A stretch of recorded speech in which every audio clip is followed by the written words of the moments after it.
Hi class, my name is Jason. I decided to do my informative speech on the sport of wrestling. I chose to do my informative speech on the sport of wrestling because I wrestled for almost 18 years. It's been a huge part of my life. I wrestled here at Campbellsville University. So let's get into it. Wrestling is one of the world's oldest sports.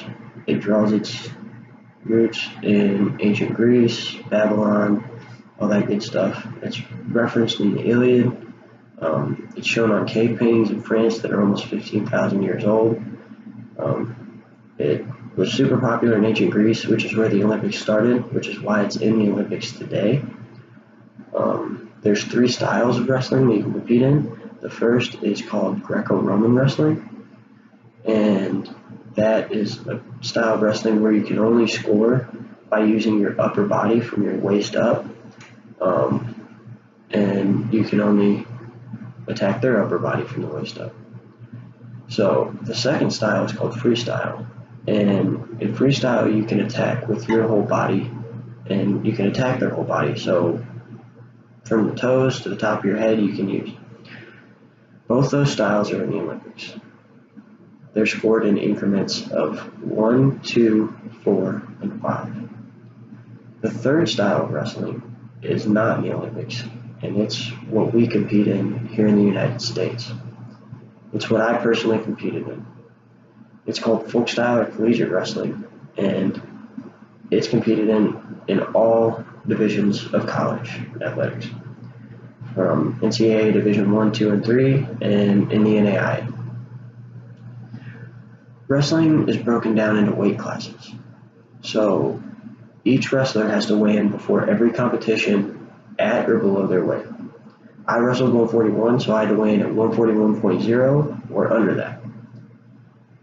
After you weigh in, you can compete in one of two styles of competition. The first style is called a tournament.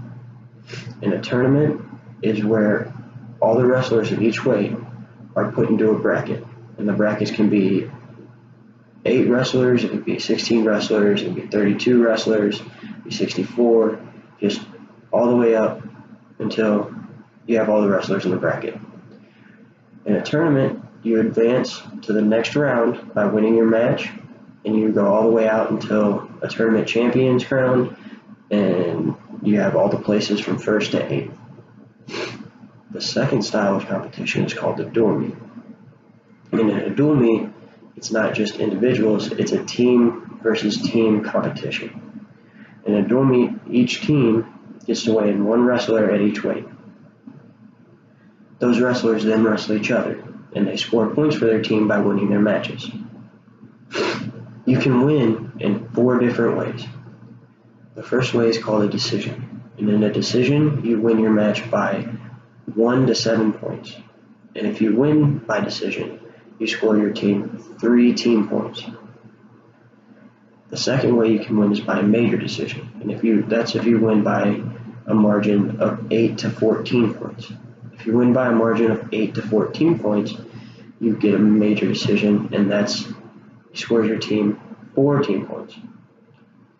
The third way you can win is by a technical fall. A technical fall is when you get up by 15 or more points. Once you get up by 15 or more points, the match is ended, and that wrestler scores 5 team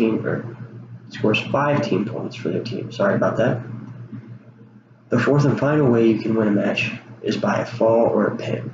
And a fall or a pin occurs when one wrestler puts another wrestler on his back and holds his shoulder blades to the mat for 1 or more seconds.